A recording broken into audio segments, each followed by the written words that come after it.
This past August, you lost a unanimous decision to Kazuo Masaki in the Bushido 12 welterweight tournament quarterfinals. However, you beat Masaki in your previous encounter via unanimous decision. What are your thoughts on Masaki and how a rematch would unfold?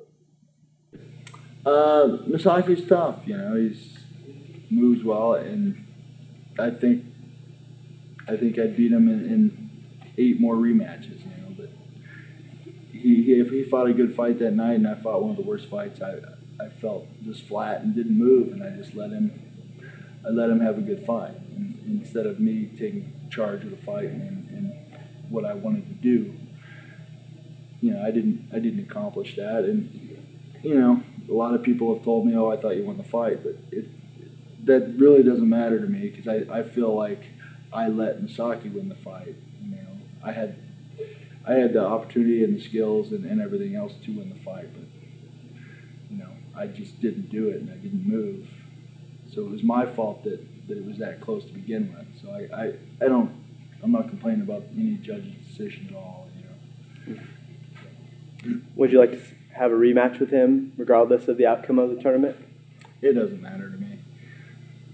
You know, I've never been one on rematches, win or lose, you know, or either way. I just haven't been. It doesn't matter. I'd like to have a title fight. If it's him, great. If it's someone else, great. You know, either way, I'm fighting. I'm making money.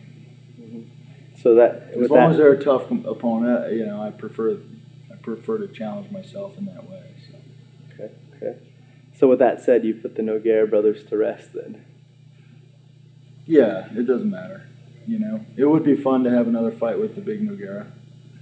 So, you know, a rubber match with him, but that was one of the funner fights I've had in my career. Well, I think everyone would love to see that fight. Of the remaining fighters in the Pride welterweight tournament, how would you feel about fighting Paulo Filho and Dennis Kang? Like I said, it doesn't matter who I fight. I think both those guys are real talented and totally different styles, you know, but they'd both be a challenge, and you know, I'd welcome that challenge. We have a couple fantasy sports questions for you. All right.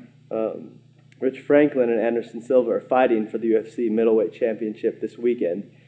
What are your thoughts on these fighters, the matchup, and how you would fight each of these athletes?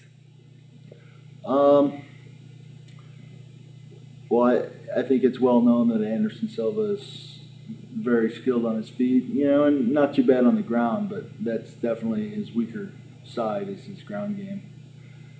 You know, with that being said, if I was to fight Anderson Silva, I would probably take him down and try and pound on him, control him, and beat him up on the ground.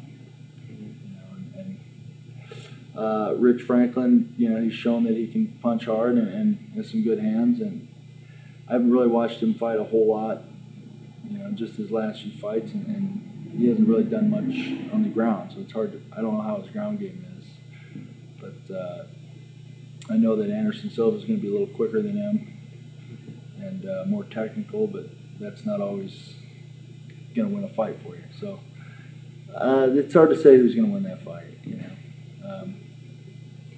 I think if Franklin kind of controls him on the ground a little bit more, at least towards the beginning of the fight, when Anderson's fresh, it'd probably be in his best interest. Why fight into a guy's strong point when you're good on the ground as well? So, you know, if I was to fight Franklin, you know, I don't know what I'd do. I'd have to watch some fights on him. I've watched Anderson a little more, so but I'd probably slug it out with him too. You know. Oh, those would definitely make exciting fights. Okay, here's a question for the diehard fans, and maybe digging up a few skeletons. Frank Shamrock. He was recently signed to the new promotion, the World Fighter, and is fighting Phil Baroni soon. Frank submitted you in a submission-only tournament called the Contenders back in 1997.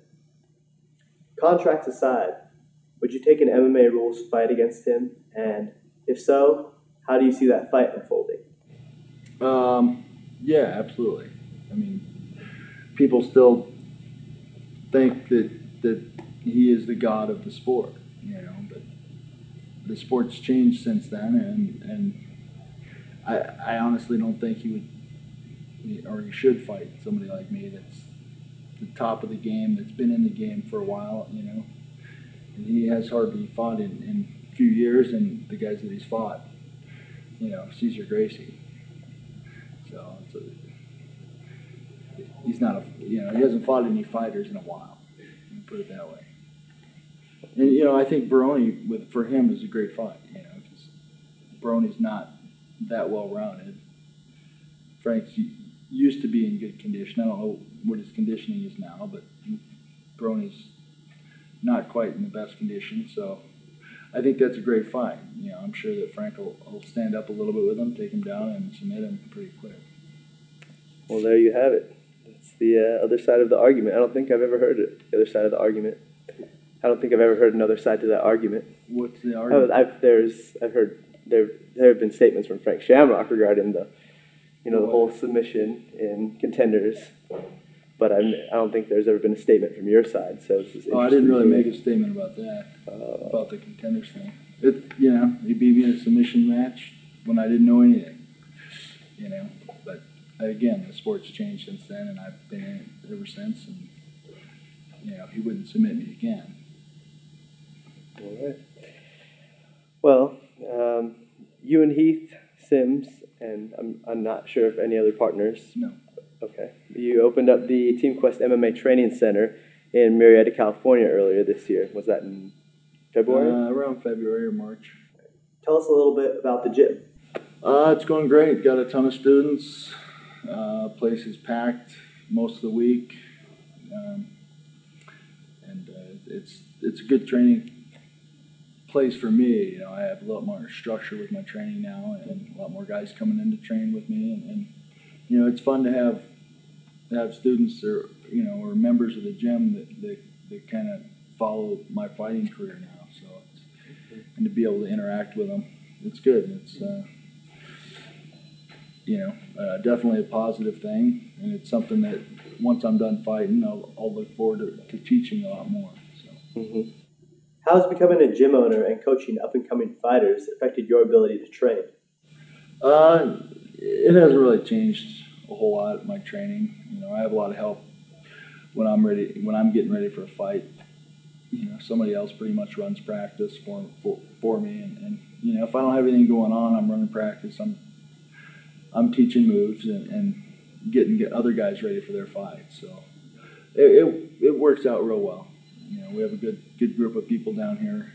So. That's good to hear. Of that great group of people, what up-and-coming fighters would you like to mention from your gym? Well, we got quite a few.